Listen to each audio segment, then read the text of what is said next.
Check once. We were just talking about how this is my first live, and even though I've been a creator and in the creator economy for 2 years, things like this still can be very nerve-wracking. Mm-hmm. So I'm just going to quickly verify if we are indeed live, which I think we should be. Mm-hmm. Um, yes, we are. Wonderful. Fantastic. I've connected my channels as well, so hopefully No, we that's get a that's few wonderful. people. But yes, Fantastic. welcome everyone.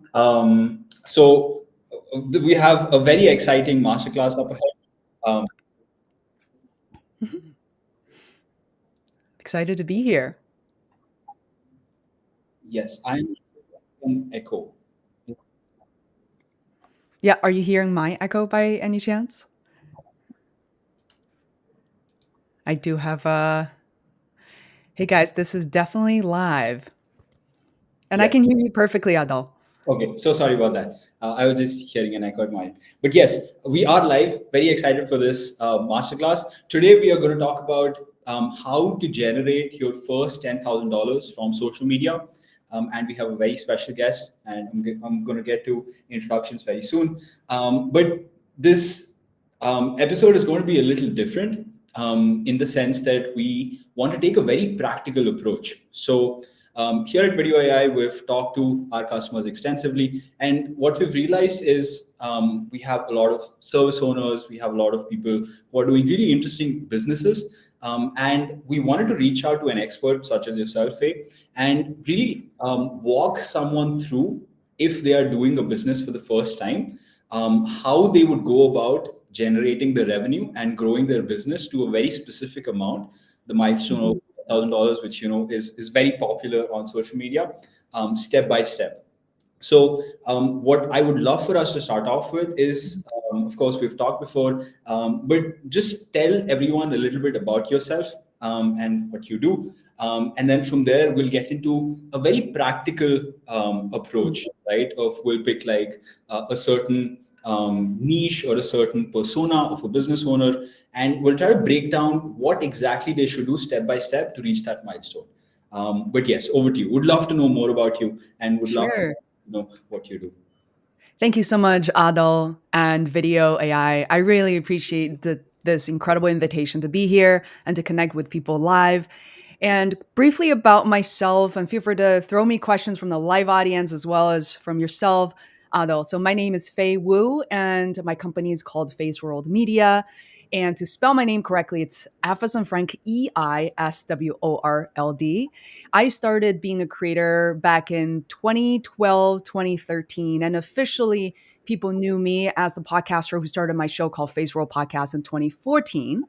And from there, really, I started to see clients rolling in within about the first year or so, completely unexpectedly. We can talk about that in a moment. For those of you who are thinking about webinars and starting your podcast as a way to generate revenue, to get the word out. And in 2018, I went out on the road, selected about 11, 12 guests to interview them, and put together a mini docu-series and put it on Amazon, which was launched in 2019.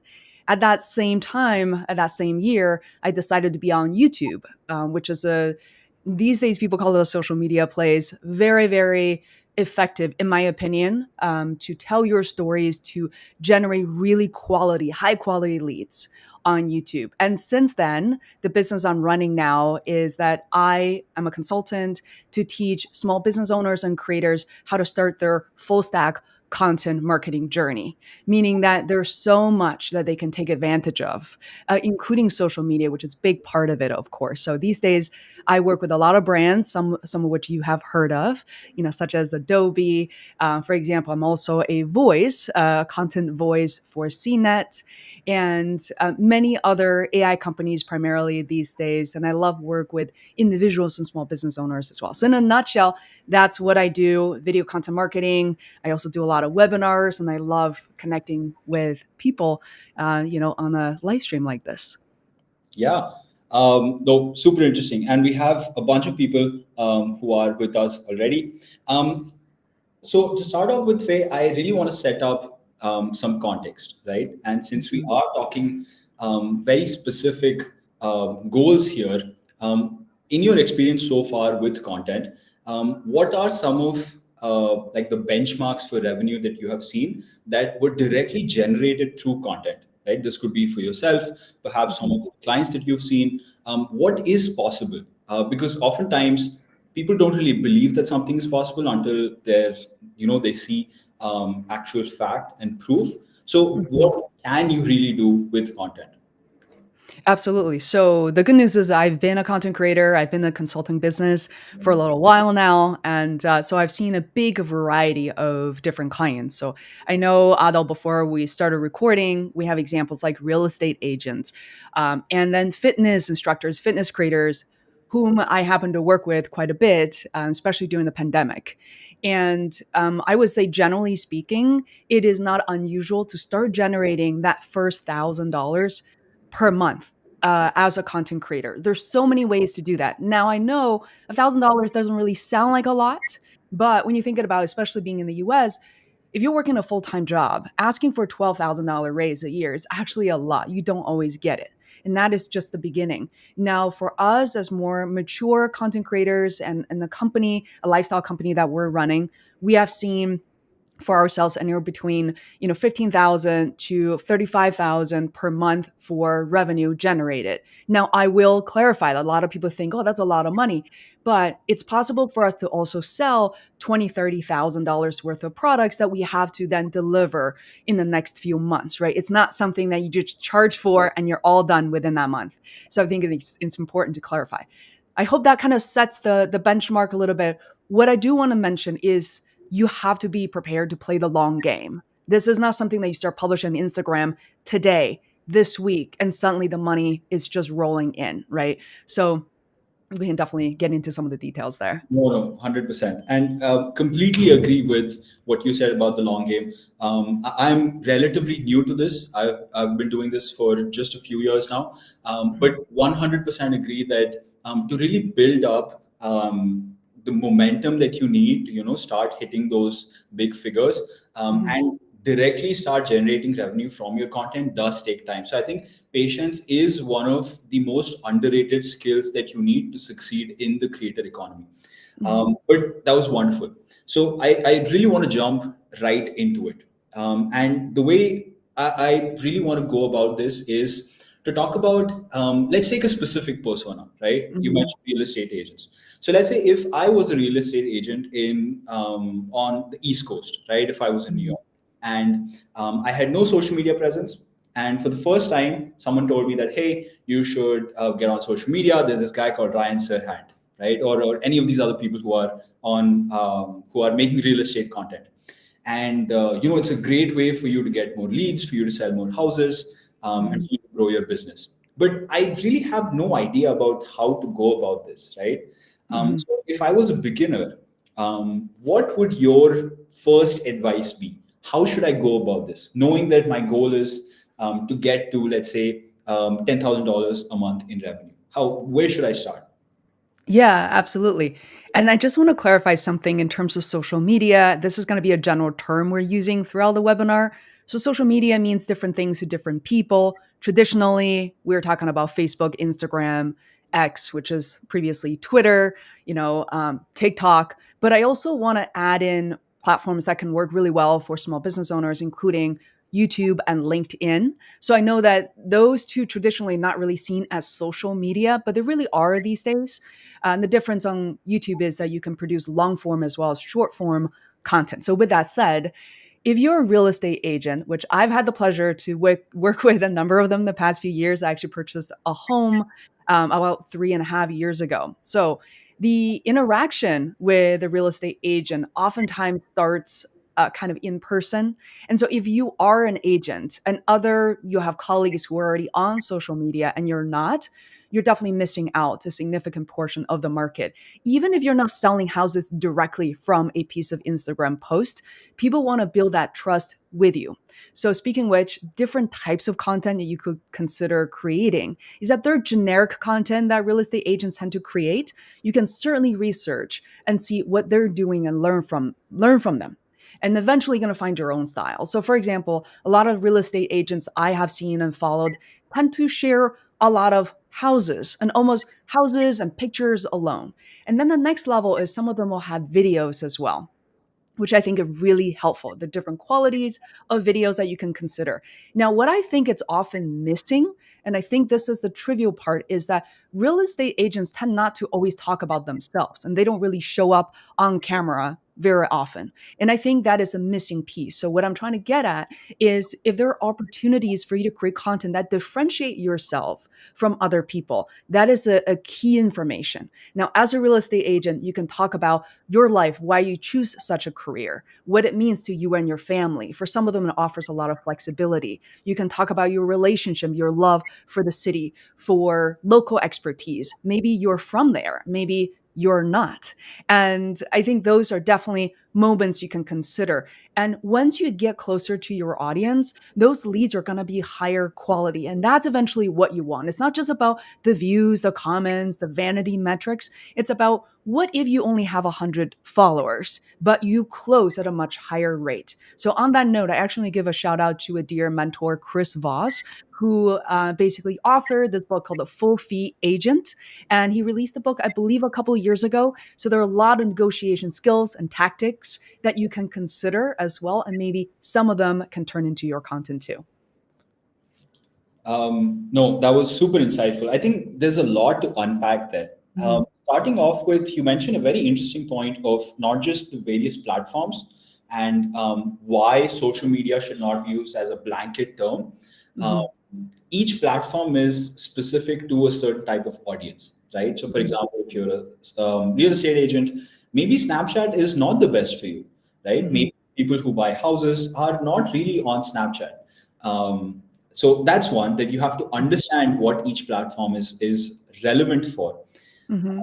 The second thing that I really want to double click on is formats, right? So Mhm. there's text, there is pictures, there are carousels, and there's video, right? So Mhm. of course we are doing this on video, and almost everyone is now on video as a format.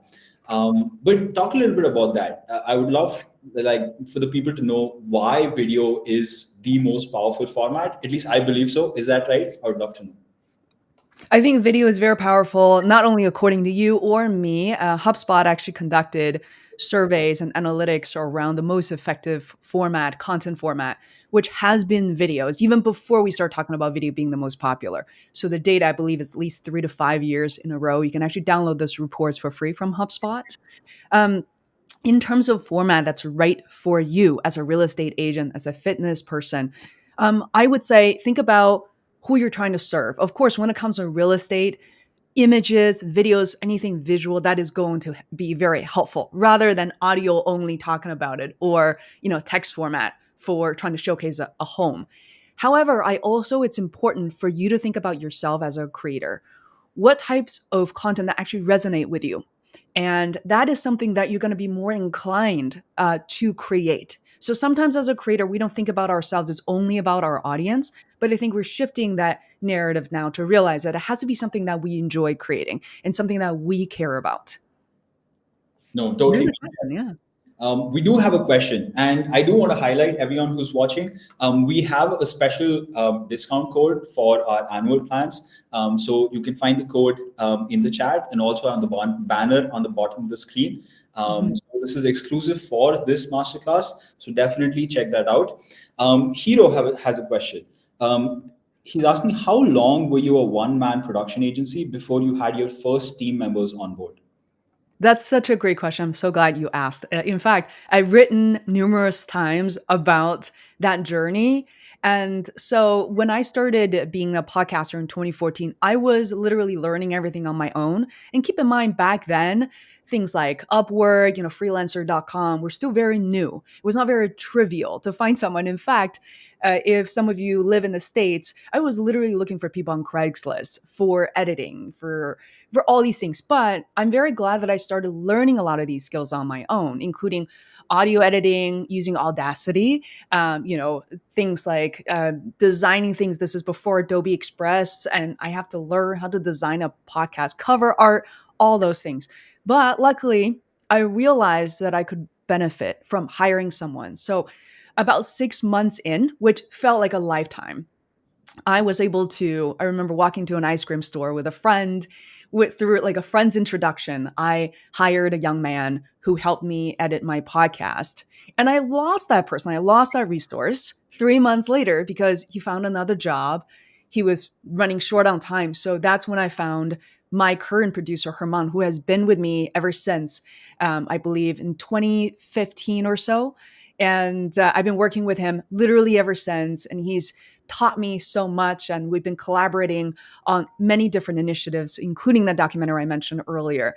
And then in 2018, kind of give you a little bit of a jump start here. 2018, I hired my social media person, Rose. That's something that I really didn't enjoy doing as much. I know the importance of repurposing content, but I didn't really have the time to be a creator and repurpose my content all the time. So I started working with Rose. And in 2020, I hired another person. So right now, we're a very small team of just 4 to 5 people. And other than me, nobody else is full time. Everybody's part time. So I hope that that helps a little. No, no, definitely. And to anyone watching, please drop in your questions. We will keep on answering. Also, Yes. we have a very special asset that we'll be sharing midway through this masterclass that will really help you with your content, right? But Mhm. on that note, Faye, you mentioned that you started off with a podcast, right? Um, Mhm. how did you end up with the podcast? And again, like podcasts Mhm. are so effort intensive, right? So how Mhm. did you decide that, hey, like a podcast is the best course of action for me? Why not? I'm sure there was no short form content back then, but Mhm. why not some other format or some other piece of content? Or did you experiment and then finally zero in on that format? Yeah, I love that question. And first, I have to say that in case you don't hear the end of my answer, these days, if you're starting a podcast, I highly recommend that you consider doing a video podcast. And video is very powerful because you can also easily convert video into audio. And you cannot do that the other way around. I know it's trivial. This is why, for the first roughly 200 episodes of my podcast, it was purely audio. So, audio only.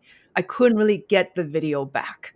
All right, so luckily for the next 150 episodes, they were all videos.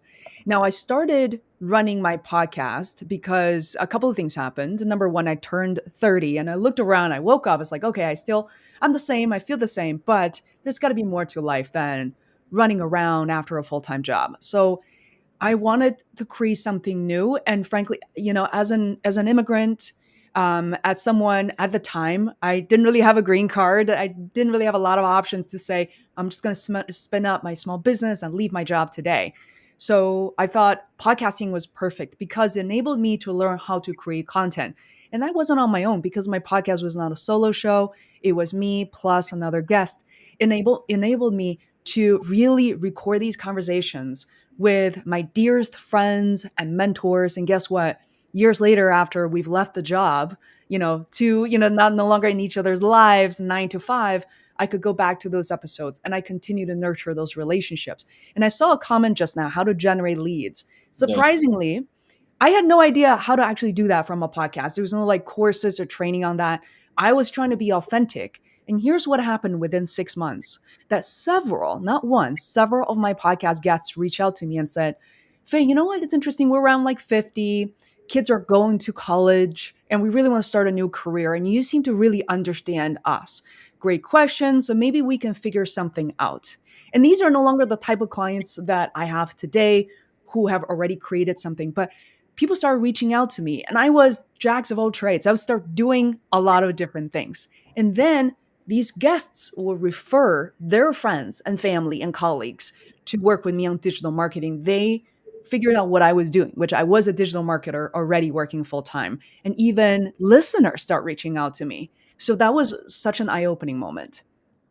No, that's super insightful. Um, I want to make this super practical, right? Mhm. Now we're getting a bunch of questions. Jali is asking, Yeah, I just seeing want to that. make enough to make this full time, to do this full time and not make loads of money. Totally makes sense. I think a lot of us can relate to that sentiment. And also, how can you monetize self help or mental health content, right? So we Mhm. started off with real estate. Now, if again coming back to that example of if I'm a real estate agent today, um, what would you recommend I start off with? Should I do short form? Should I do a podcast? Should I do long form video content? My recommendation would be short form video. What Mhm. about Yeah. So for different people, it's going to be different. So I've worked with, at this point, dozens of clients. Some people find short form content to be easier because they're more familiar with social media. By short form, by the way, guys, we refer to content if it's video, well, even blog posts, but if it's video, it's generally under 60 seconds. Right. right? So it could be 15 seconds, it'd be 30 seconds. It doesn't have to be choking up all the way to like 59 seconds. Those are short form content.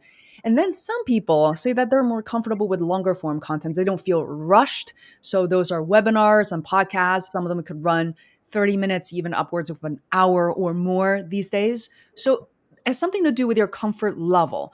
Now, one thing I will say is don't try to judge or determine your type of content based on other very popular creators you have seen because their 60 seconds looks like a Netflix trailer. You know exactly what I'm talking about. You can see some very high production quality and costs involved on YouTube alone. So think about short form that are relevant to you. So using your example, Adil, if you're a real estate agent, if you're getting started, I think you can even just use your phone. We all have access to these incredible phones in our hands. It could be vertical content. You'll work really well as Instagram Reels or YouTube Shorts. Even for LinkedIn, you can use vertical video content. And you can record certain things about yourself, introducing yourself.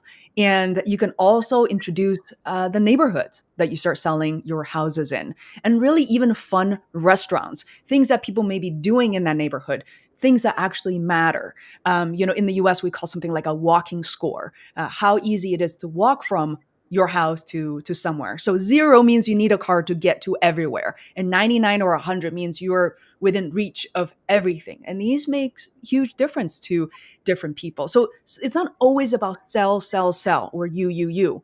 It's about all these adjacent possibilities that could generate you new leads and interest. No, that totally makes sense. In my experience, there's one little hack that Mhm. I'm sure you would have heard of, but for the people, I just did like a quick check of how many people have made at least 5 pieces of content here, right? And we're getting some responses. But guys, please give me a cheer if you made at least 5 responses, at least 5 pieces of content. But a great way to make content when you are targeting a specific audience, let's say if in real estate it's people who want to buy a house, Mhm. is to find out what are the questions that these people are asking, right, on the internet. Mhm. So that could be one would be, hey, if I want to buy a house in a certain neighborhood, Mhm. is this close to all the amenities, or is this a good neighborhood? Is this a bad neighborhood? These might be very basic questions that people are asking, and a very simple strategy to make content for these people is to answer these questions, right? Mhm. So if you're able to answer that, hey, like, what are the best neighborhoods in New York City? Right? I've never been to New York. If I was moving there, that would be one of Mhm. the questions that I was asking, right? And if I Mhm. saw a video that answered that question for me, that would be super relevant. I would probably save it. I'd share it with my friends. I'd share it with my partner. And a great way to do this is a website called Answer the Public. And Mhm. this is where you can go. And I'm gonna just paste this in the chat. It's called Answer the Public, and you can just go here and ask keywords, and it generates all the questions that people online are asking. And this is super helpful because you can literally just take that question, answer it, convert it into a video, Mhm. and the likelihood of people resonating with that would be really high. Are there any like tips or tricks or strategies like this that people could use that you've come across in your experience so far? Absolutely. The best type of content that always ranks on YouTube, for example, and also social media is the how to types of content, right? We have all walked through the pandemic together worldwide, and there are a lot of things we started DIY at home, things I never thought I would do. How to fix a toilet, how to install a bidet on my own, how to change tires. So there are a lot of videos you have seen, and the reason is you started with how to do something. So I think if you think about creating today, 10 pieces of short form content, how to do something in your domain, something you already know how to do. And those are really good content pieces to start with. But while you were talking, Adele, I was even thinking, brainstorming, as a real estate agent, what if you could do some street interviews? There are a lot of street interviews, like on the street, running into people. And if you're very nervous, you can even start with friends and people you know well. And then don't be afraid to be turned away, because as a real estate agent, you're a public agent. You're out there being turned down all the time. So might as well ask people, what is your dream what is your dream home like? What are some of your worries and concerns? So for example, interest rate has been pretty high. So a lot of people have concerns around that. So as a real estate agent, you can say, oh, that's not my domain. Talk to your accountant, talk to somebody, talk to your bank. What if you actually activate that part of you and trying to be as knowledgeable as possible? So instead of just being an agent trying to sell houses, what if you could be an educator? What if you can help people to the next level? Right. No, 100%. I think Mhm. education and just helping people answer their questions is a great way to build trust. And trust is the first step to sell, right? Yeah. Because you don't always have to sell. If people believe you that Mhm. you are providing value to them for free, they're so much more likely to buy what you have, Mhm. even though what you are providing there is a more personalized version of what you are giving away for free. But we have a question from Iris here, and she's asking, how did you generate the income to be able to get to a place where you can leave your job? Yeah, great question. And so for me, from my journey, in case you haven't noticed, I want to be as transparent as possible. So when I first left my full time job, I had at that point about 3 to 5 different clients on smaller projects, and many of them are not even retainers, which means I wasn't really charging them one, two, $3,000 a month every single month. So some of the project could dry up after a month or two. So I didn't really have sufficient income to really live comfortably where I am, which is Boston, Massachusetts. I should put that in context, right? It's a very expensive place to be. So when I left my full time job, I continued on with my freelance projects, but I also started working as a freelancer for digital marketing, which means there are local small businesses and agencies that I was servicing and working for. So that really supplemented my income. Now, I want to say the reason why I did that, I know that there are many of you who are watching right now and later, maybe you have families, you have children, you're a caregiver. So there's no joke of you just declare, I'm going to eat ramen noodles for the next 3 months and run my business over here. And that's not really an option. So you have to supplement your income. Maybe, you have mortgages. We're just talking about real estate here for a second. So think about how you can start working on your side gig, a few times a week. And then think about how you can find maybe a freelance gig that pays, be able to supplement your income to a certain degree. And then, borrowing the time that now you have earned without being on the road all the time, and to really pursue your career. In terms of how long it took for me, I was pretty lucky because I had a professional career for 10 years already. I was already in my early 30s. So I was able to launch the Face Roll Media business pretty soon after I've gone solo. Now, I was able to ditch and really get rid of all the agency clients right around 2018. So frankly, that took me about a good 2 years at that point. No, makes sense. We have another question from Yuri, and she's asking, what industry would you pursue to make money as soon as possible in video social media? And then if you have to start over, what are the steps you would take? So, video social media marketing. So, I think there are two sides of the coin here. I want to clarify. There is work you can do for other people, something that you're good at and you can do for other people, other small businesses, other companies, for the content that they need. And then there is the other side is the content that you want to create, whether you are a vlogger, you want to talk about live lessons or self help videos. So I kind of want to separate the two because a lot of the influencers and future creators really want to only focus on the content that they want to create. So there's a bit of I don't think it's so much of a sacrifice, but it's a decision you have to make early on. That are you okay taking on accepting consulting work? If the answer is yes, that makes the calculation a lot easier. So in this case, I would recommend if it's video marketing, it sounds like, I don't know you, Yuri, but it sounds like you are someone who could edit videos and who can tell stories through videos. That is an incredible skill set. I recommend you hone in on, because a lot of people don't have that. And perhaps you have skills such as editing using Final Cut Pro, or maybe Adobe Express, or maybe CapCut, Filmora, some of these popular video editing tools. So you could consider that. And I also want to, give a shout out to Video AI, because back in the day, 10 years ago, when we first started creating content and video content for other brands, we heavily relied on Final Cut Pro alone. And it took forever to resize the videos, to really find the snippets, the highlights of the video. But now I know people who are using tools such as Video AI to set up their own agencies in a very short period of time, which means something like you can take other people's webinars, other people's longer form video podcasts or YouTube videos and help them repurpose those type of content, and you can make really good money from that. So I want to mention that. And then once you have money coming in, you can think about how much of that to begin leveraging and investing in your own business and your own content.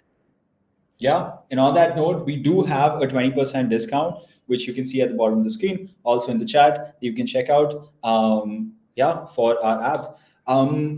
But those are amazing tips, Faye. Oh, thank you. Appreciate it. Yeah.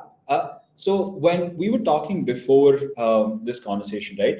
Mhm. You mentioned something very interesting about not just things that people should be doing in order to be successful in social media, Mhm. but also things that they should not be doing, right? Because Mhm. as important as goals are, anti-goals, things that you should Mhm. not do, are also really important. So, in your experience, what are some of these anti-goals that people should be aware of and should potentially not do? Absolutely. I'm going to start with a few, and Adol, I want to hear from you as well, because I think during our email exchanges, I was able to learn a lot from you and your team. A couple of things that comes to mind, and then you may have heard versions of this in the past. One is don't dwell too much on getting the perfect setup. So when I say that, the perfect camera, the perfect lighting, the perfect microphone, we invested in these products over time. And even before we kicked off the call, I actually revamped my office. So my background is never this plain, but I'm in the middle of, setting up a really big flexi spot desk and then deciding how to place certain things. I'm still deciding what the lighting, what color should be. So for example, so don't invest so much time and energy and money into that before you start creating, before you hit record and before you hit publish.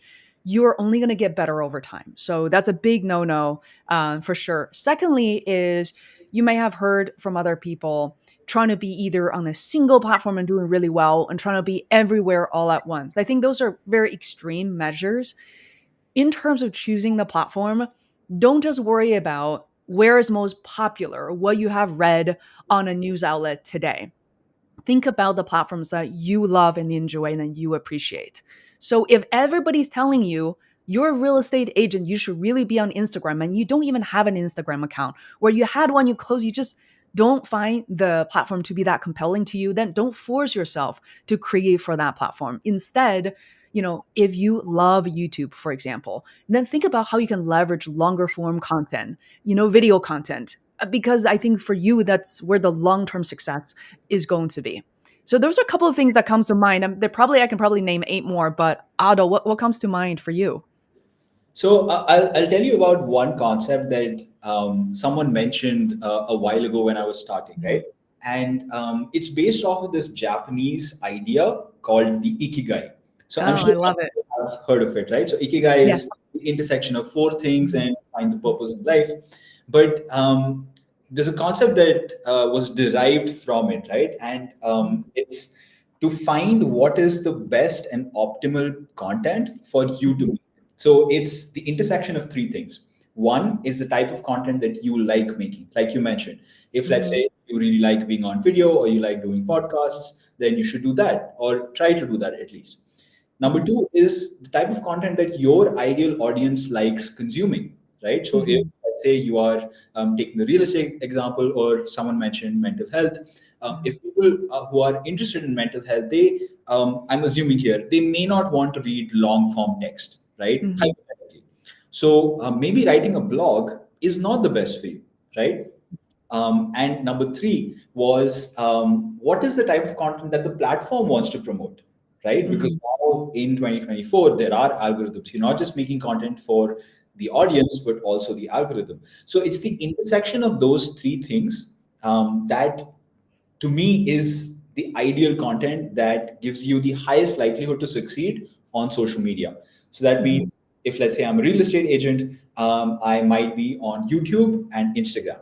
Um, Mhm. and I might be making video content because I like making video content. And also, those platforms promote video content, right? Mhm. I probably would not be putting a podcast on Twitter, right? Mhm. Because it just like it doesn't make sense. That's not what people use Twitter for. That's not what Twitter promotes content for, right? Mhm. So that's, I think, one idea that really helps you understand what are the platforms that you need to prioritize. And like you said, I think everyone should start off with two platforms because you always should hedge Mhm. your investment. One Mhm. should be video, as again, like I'm personally very bullish on video, and one Mhm. should be text. So for example, for real estate agents, LinkedIn would probably be a great place to start. And either Instagram or TikTok, potentially YouTube if you're doing long form. um, Mhm.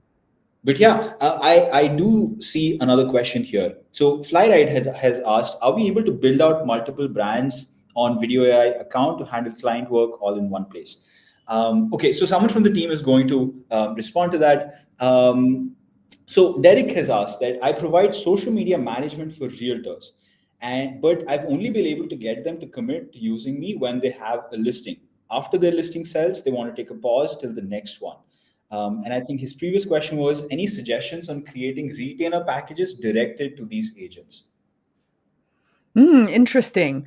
I wonder if Adil and I have enough expertise to be able to comment on this. And I do know that I don't know where you're based, Derek, but I know that in the US, even though I'm not a real estate agent, I actually have a number of friends who work as real estate agents. It's very much a commission based type of job, at least for the majority of them, which means that you only make money when you're selling houses and when you close a sale. So I think a retainer model is quite interesting. I recommend you check out Chris Voss's book, The Full Fee Agent. There are a lot of creative ideas and negotiation tactics very specific to real estate agents. Now, I also know that previously Melissa Kwan, who is Melissa Kwan, Kwan. So she is a very successful entrepreneur as well. Previously, she actually launched an app for real estate agents. So I think there are other opportunities, perhaps besides being just the core of being a real estate agent, that could offer you opportunities. I think, frankly, there is just so many different ideas, ideations that you could have outside of your traditional job. So that's what I welcome you to consider. No, that totally makes sense. Uh, yeah, Derek is based out of Los Angeles, he says. Oh, wonderful. But great. So Iris is asking the book's name. Let me just. It's called The Full Fee Agent, and it's by Chris Voss, Voss. And Chris was also on our documentary released currently also on Amazon Prime. I've interviewed him multiple times. He is just incredible. He is the author of Never Split the Difference. A lot of people are quite familiar with Right. his work, and I'm very. He previously was an ex FBI international negotiation, hostage negotiation expert. And I'm very glad that he wrote the Full Fee Agent book. So, Derek, please check it out. I think he's going to offer so much value to you. Yeah, but on the note of negotiations and sales Mhm. and things like that, right? What is like, how do you define content that sells? Because I think there's a very Mhm. counterintuitive answer here, and I'd be really interested to know your response to it. So, like, what Mhm. is good content that helps people convert leads, clients, things like that? Absolutely. So I want to maybe talk about 2 to 3 different types of contents. You may be wondering how are you being discovered? So at the very beginning of the webinar, I mentioned that I work with a number of AI companies. Well, clearly I'm on one of them right now. I know this is something that we decide to do as a collaboration, and this is unpaid. By the way, these are all my honest opinions. And how did video AI discover me? Is the same way how other brands discovered me. So two major channels: YouTube, so Phase Media on YouTube, as well as our blog. So our blog is relatively new that we really put a lot of effort in because we want to hone in on SEO. Not just using videos on YouTube alone. Something I should have mentioned as a don't do or as a lessons learned is that don't just rely on any platform. Have your own property. So your website is as close to it. I also recommend, of course, having an email list. People's emails are incredibly valuable so that you don't have to rely on any platform's algorithms, right? So that's basically one thing. And uh, did I? Oh, so different types of content. Oh, I feel like I derailed myself. Now, people find me, and it's interesting. Pay attention to how these brands describe you. So a lot of the AI companies reach out to me and say, obviously, they want more signups, but they also want to reduce churn, which means they don't want people to subscribe to their software and then cancel, within the before the free trial ends or within 3 months. So they want me to create tutorial content to talk about how to relate this specific AI tool, this feature even, to small business owners and creators. And they believe I am good at that. So how do I demonstrate that in the content I'm creating right now? So that's something that I believe that's something you want to sell and do more of. Do a good job based on your existing content, and the right leads, the right client's going to walk right through that door. And there is something else that I'm intentionally creating because I want to explore maybe a new area of my services. So one thing is that I was hired. So I did a bunch of videos for Zoom webinars during the pandemic. And I never saw myself as someone who would just be creating Zoom tutorials for years and years. That was just something that I did to help out a number of fitness instructors and my small business owner friends. And little did I know that I was then found by the Women Leaders Association, the CEO Club. Their CEO reached out to me and asked me to moderate meetings and webinars with thousands of attendees. So I'm one-on-one interviewing people like Ariana Huffington, Mark Cuban, Steve Wozniak. I Wow. couldn't even believe it. But guess what I did after that? I realized how much I enjoyed doing that. So I talked about the rare opportunity of interviewing these incredible, prolific people. I talk about how to moderate and technically run and manage a 5,000 person webinar. So by creating those content now, suddenly, guess what? More companies realized and reach out to me to moderate and host their webinars as well. Now, one more thing I want to mention is that we as creators constantly think about, and I just thought of this like this morning, that we constantly think about like how to make money, make more money. But what if you can actually get things for free? So when you're a content creator, if you happen to be a technical tutorialist, you can actually get invited to use a lot of the products, try them for free. Sometimes you get like a 1 year subscription free, even for the products you already use and love. That's a lot of money saved. If you're a business owner, you know what I'm talking about. When I do taxes, I'm like, I can't believe how much money I spend on software. And also, another area I want to mention is we love creating content outside of tech and AI. In particular, we love circus and performing artists. So we started a website called performingarts.world. And then I put all my podcast content, and webinars and film docu-series onto this platform. And now wherever there's a circus in town, when we travel to Montreal, we reach out to their PR and marketing teams and say, we want media tickets. For almost 100% of the time, if they get our invite to write for them, we almost always get the tickets for free, no matter how expensive. And we often invite our family and friends as well. So that's something that I want you to think about in a very flexible way: is how can the content serve you beyond just exchanging, just dollar exchanges? Right.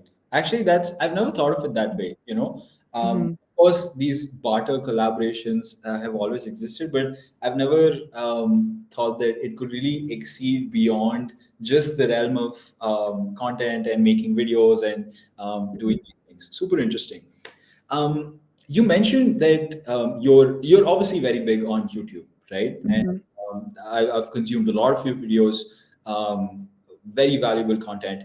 I do want to touch up a little upon what makes successful content on YouTube, right? And I say Mhm. this because I want to set up context for something that we have in store for the people that have stayed with us so far. Um, Mhm. I think YouTube has understanding what works well on YouTube really applies to all different types of content, right? Mhm. And I'm sure you have like a framework in mind of understanding how to go about making these videos that lead to them being successful and reaching the right people. So if you were to advise a very new person who's making a YouTube video for the first time, what would that advice be? How should I go about thinking of making a successful YouTube video? Hmm. For sure. So there is such a thing as an anatomy of a YouTube video. So again, you may have heard the structure from elsewhere. So the idea of an HICC, I believe it's hook, intro, content, and call to action. So HICC. And this framework really does work very well. And what it really does for you is to create a structure that you can follow and just make it a little easier to create content. When you think about these things, what is a hook? Meaning, why should people watch this video as opposed to the other? Are there other similar videos on YouTube? The same thing as when you shop for something on Amazon, there are a lot of related products and recommendations. Why should they choose you? What is that hook? And so introduction is then you can have a little bit more time to kind of lean into why this matters, right? There's one thing how to do it, but why should you do it?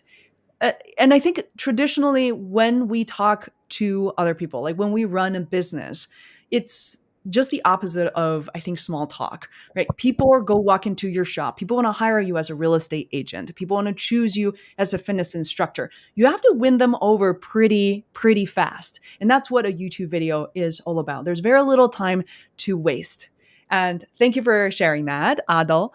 And so that's the structure. Now, secondly, you don't have to really guess wildly. So there are tools such as TubeBuddy. So TubeBuddy, tubebuddy.com is something that we have been using since 2019. I remember my producer and I said, oh, maybe we just check it out, and vidIQ as well. Absolutely. Maybe we don't need it down the road, but turns out we did. So what you can do, for example, using again real estate as an example, maybe you want to create a video called top 10 places in LA, or top 10 up and coming neighborhoods to buy houses in 2024. What you can do is you can insert that title into TubeBuddy or vidIQ. It is going to give you a score. And so that score is very helpful. It's called the overall score, but then it's going to break it down to say popularity. How many people are already creating similar content, Right. and competition, right? If so many, you're up against a pretty big competition, and the long tail keywords and the long tail content, which means there's less competition, but people are searching for. That is the golden goose. Right. No, totally.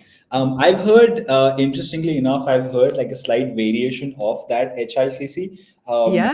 What I heard, I think it was from Ali Abdal, was Mhm. HIVE, which is hook, intro, value, ending, which is exactly the same thing. Yeah, Um, yeah. I love Ali Abdal. He is yeah, incredible. yeah. Yeah. But the reason why that is important, just to add on a little bit to what you Mhm. just mentioned, is think of your video Mhm. as one small portion of the entire screen or digital real estate that someone is Mhm. looking at on the homepage. So that Mhm. means you have to give someone the reason to click on that piece of video. And that is exactly what the hook is. That means you have to give them the reason on the thumbnail and the title of Mhm. why they should click that, as opposed to hundreds of other videos that they're seeing on screen. That's one. Mhm. Once they have clicked it, you also have to give them the reason in Mhm. the first few seconds of your video to stay on the video. Because Mhm. again, guys, you have to realize that there is so much content being uploaded online that everyone has an option. Everyone, like, it's so easy for them to just scroll their thumb and go to the Mhm. next video. So you have to give them a very compelling reason, which is Mhm. called the hook. And this applies to even short form content. Your first 5 seconds are incredibly important. And if Mhm. people are not on your video, are not hooked for the first few seconds, they are not going to remain, they're not going to keep watching. And Yeah. from the platform's perspective, that if I'm Instagram and I'm noticing that someone's video is, people are not watching it. There's no reason for me to recommend that video to other people, because my Mhm. entire job is to Mhm. give high quality content to my customers, which are the Mhm. viewers. And the reason why I'm drilling down on hooks so much is, if you guys follow us on Instagram, which I highly recommend you do, we have started a new series that is dedicated to hooks. In fact, actually, I have the board right here for the people who have I love it. Show content. us. Yeah, it's the board that we use to showcase all the hooks. But Mhm, essentially, what we've been doing is scouring the internet for short form videos with amazing hooks, right? So that means hooks that have worked well for fitness influencers, for people who are real estate agents, for people who are in who are like math creators and science creators, and mhm, anyone and everyone that we can find that mhm, have amazing hooks that have yielded millions of mhm, views, right? And what we've done is after for the past few weeks, obviously for making the videos, we had to collect these hooks and compile them and to create videos out of them. But what we ended up getting was not just content for our own videos, but also an incredibly valuable asset, an incredibly valuable repository of mhm, hooks that have resulted in over 100 million views, right? wow. We Mhm, have a repository of over 100 hooks that have mhm, resulted in 100 million views. And to everyone watching, if you're with us so far, you will be getting a copy of this ebook directly in your email. And the reason why it's so important is even myself as a creator, like we do this full time, and I'm sure you've done this to a certain mhm, extent as well, that I still take inspiration from people who are doing this better than me, right? mhm, And in this repository, you're going to find hooks with variables. So that means, for example, the hook that I have right here is, did you know in the film, name in one scene and explain, right? So that means you can literally use this hook and plug and play it into whatever your content and niche is. Um, mhm, and for us, this becomes incredibly important because we can literally pick a hook from this list and mhm, tailor it to the content that we are making. And why I'm doubling down on this is because we're like I'm personally super excited to share it with the people on the call here. So please look forward to it directly coming to your email IDs that you've used to sign up to this masterclass. And yeah, hopefully that is going to help you make better videos with better hooks that gives you better retention. But I don't want to go too much into these things. Is there anything else, Faye, that people should know about successful YouTube content if they're making long form, short form videos for the first time? Yeah, absolutely. I see a question from YamiK99, a new to YouTube content. My question is how to make content more engaging for my viewers to subscribe and come back, right? To basically be loyal subscribers. There are a lot of subscribers who are kind of like dead weight, don't always watch your content. You know that they're detailed YouTube analytics. But something we haven't really talked about is one, creating serial content. So that's an idea kind of borrowed from podcasting. So instead of thinking about your YouTube videos as isolated individual videos that have nothing to do with each other, think about how you can create a series, right? Almost like a little bit like a TV series. So for example, for real estate, you can start with, you know, uh, basically 101s for new home buyers. You can also target certain age groups because people who are buying homes, in their 20s, 30s, 40s, and 50s have very different needs. You can create different playlists. So long story short, more than one video that target a specific group of audience. And number two is once you create enough sufficient content that are really resonating, remember that's not one video, guys.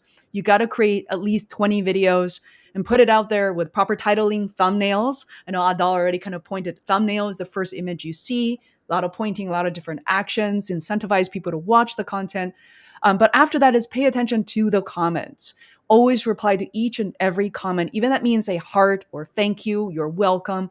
But pay attention to questions because questions are absolutely the best next video ideas. Questions in the comments means that people have watched your videos, but now they have something else to ask.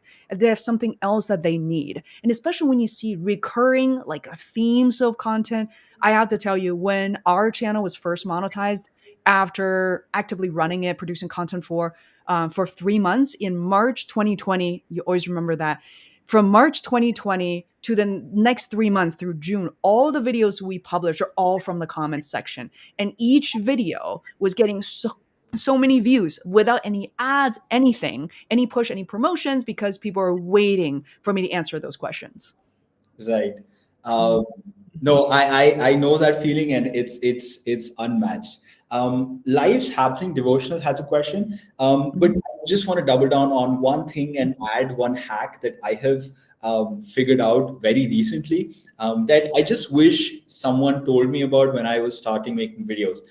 So a very common question that I get as a semi-experienced creator is that I don't have that binge bank yet, right? I don't have those repository of videos to find out those questions, and these comments that people have put on my videos.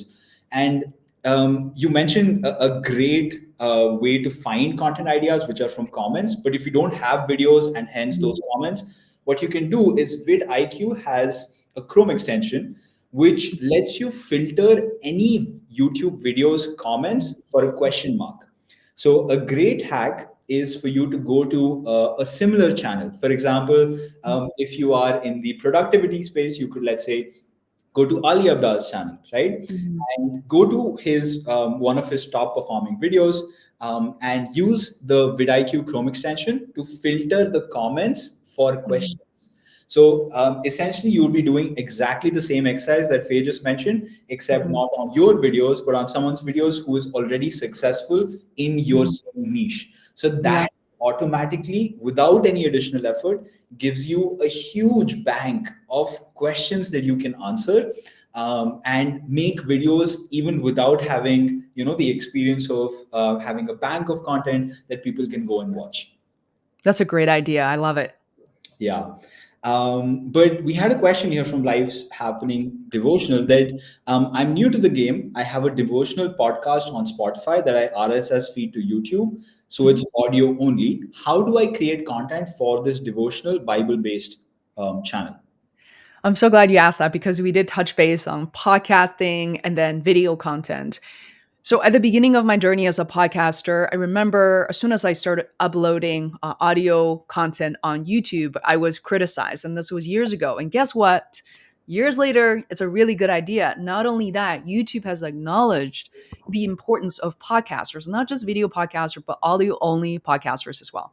So, yes, you should upload your content there. And the good news is there are a lot of different platforms right now. Even if you just Google how to upload my audio only podcast to YouTube, there are a number of tools readily available. One of which is called repurpose.io, for example, that's going to grab your RSS feed and then upload the whole thing onto YouTube. And then you could even schedule them to go out, one episode at a time as opposed to 300 episodes simultaneously. Now, with that said, there are certain things, smart things you could also do to promote your audio only podcast, such as creating a channel trailer. Maybe that one contains video, if you choose so, to really introduce the series. Because people on YouTube have slightly different behavior, different expectations.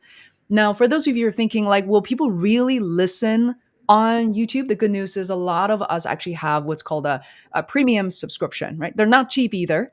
What's really nice about that is that I like going for a walk or doing laundry at home or errands, and then I actually don't look at the screen.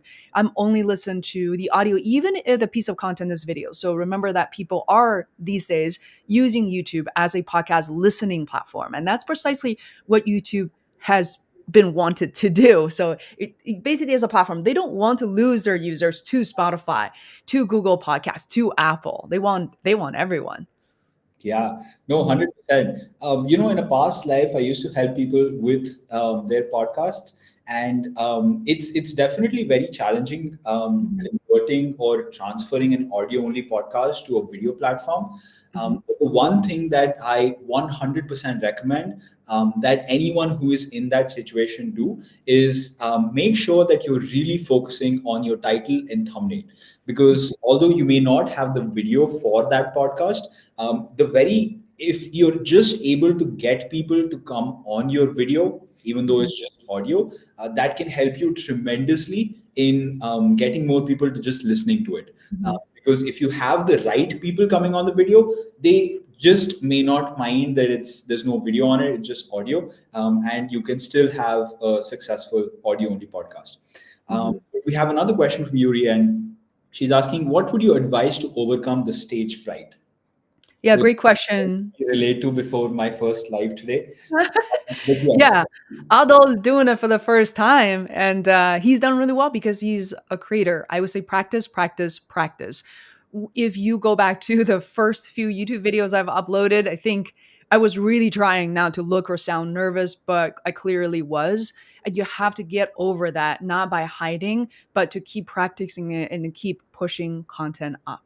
That includes if you cringe when you edit your own video. You just have to get through that. Now, live stream and particularly those webinars are definitely a pretty daunting. I'm wearing a Aura ring. It will tell me that this morning my heart rate in the past hour is definitely higher, and it will tell me when I host those 5,000 person webinars, I'm still pretty nervous, even though I'm much better than when I started 3 years ago. Now, there's one trick. Whether you're on stage, live stage, maybe you have a TED talk coming up, or you're doing these live streams, it's just to pretend, just to know that you have one audience and one audience only. So as much as I love seeing all the questions and all that, my attention is reserved for Adol. It's right. this conversation that we are having. I'm not too worried about the 100, 1,000 or more people who may be watching this now or later. And that's the best way to think about this. No, 100%. Yeah. I also heard a mentor of mine say this, which made so much sense that content oftentimes is just a transfer of energy, right? Mhm. So a great way to overcome stage fright is to only focus on one person, and Mhm. also to really hype yourself up, right? You can do this by music, you can do this by movement. Right Mhm. before this masterclass, I was just like, jumping around a little bit to feel better. And Yeah. also a little psychological hack that I was reading somewhere, that if you're eating something right before, when you have like an event coming up, um, Mhm. your brain tells itself that since you're eating, you Mhm. would be eating in a situation where you are threatened, so that Mhm. also calms your nerves, which is like Mhm. a life hack that I've learned over time. But Yuri has another question. What are your thoughts about faceless video content, and which industry you'd recommend? Yeah, faceless videos are getting very popular these days. In fact, there's several AI avatar companies that I'm thinking about and working with. Synthesia, for example, is one company. The other one's called HeyGen and DID, among others. So there are many ways to produce faceless content. I think some of the channels, as you can see on YouTube, are already getting quite successful. Maybe either using only B-roll, like imagery and scenery type of content if you're running a self-help, for example, like a self-acceptance, self-help type of channel, meditation. Pretty easy to do in that sense. Now, if you want to basically use yourself as an avatar or a pre-build, pre-existing avatar, you can also do that even with a PowerPoint presentation. There are many ways to go about it, but it's definitely not an idea I'm shutting down. With that said, if you are not as camera shy, and if you want to just practice being on video, being in front of the camera, because it has many different benefits, like how you conduct yourself over a Zoom call or sales calls, if you're running your business trying to close more leads, it's a really good practice. I would encourage you to consider maybe both, doing both as opposed to only faceless videos. No, 100%. Mhm. I mean, having a face to your personal brand or to your page definitely helps make a deeper connect with your audience. Uh, Mhm. Life's Happening Devotional had a follow-up question of, how do I get the right audience, and what camera would you recommend for a beginner like myself who has not yet generated any money at this point? So I think there's a camera question there. So before you want to invest in anything, if you have a smartphone like mine, whether it's an iPhone, an Android, wherever you are in this world, your camera, your smartphone likely is good enough. Some people even use their webcam to record content. I know I have done that. Currently, I'm using a Logitech Brio, which is a 4K camera, and that's also fine. Now, if you or there are also photographers among us, you can actually use your photography camera and to record video. So devices you can get your hands on, that will be really good. Now, what we don't know from that question is the type of audience you want to build. So you literally have no idea right now. What you can do is actually, there's one trick Tim Ferriss offered. I can't believe this still works. But this may be even from 10 years ago.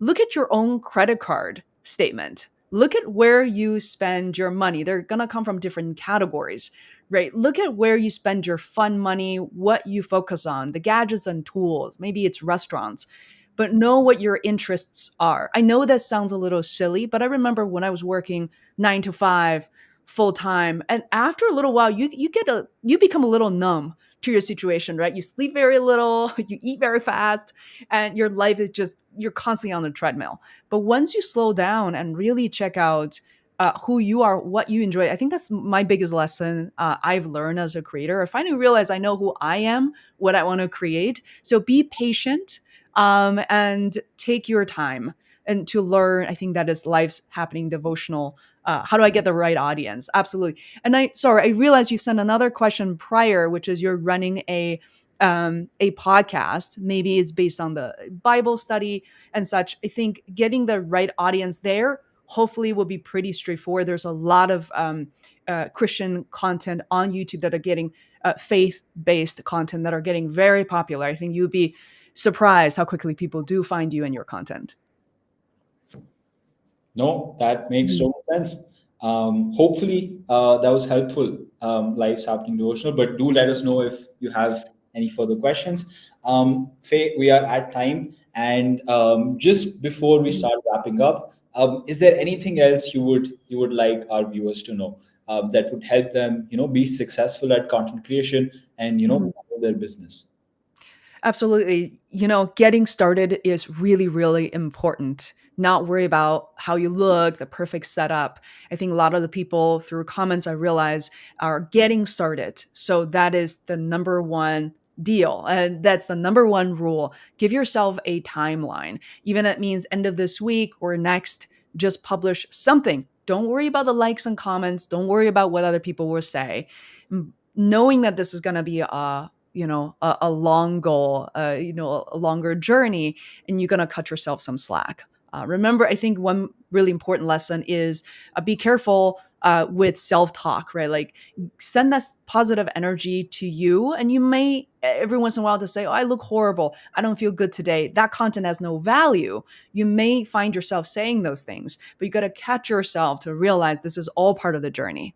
Right. So, uh, other than that, I hope you'll visit my website, feisworld.com, FEISWORLD. On that first homepage, you will notice that there's a free masterclass. You can learn more about full stack content marketing, which helps you understand the deal between YouTube, podcasts, even webinars, how to go about choosing which one to start, how to play the long game.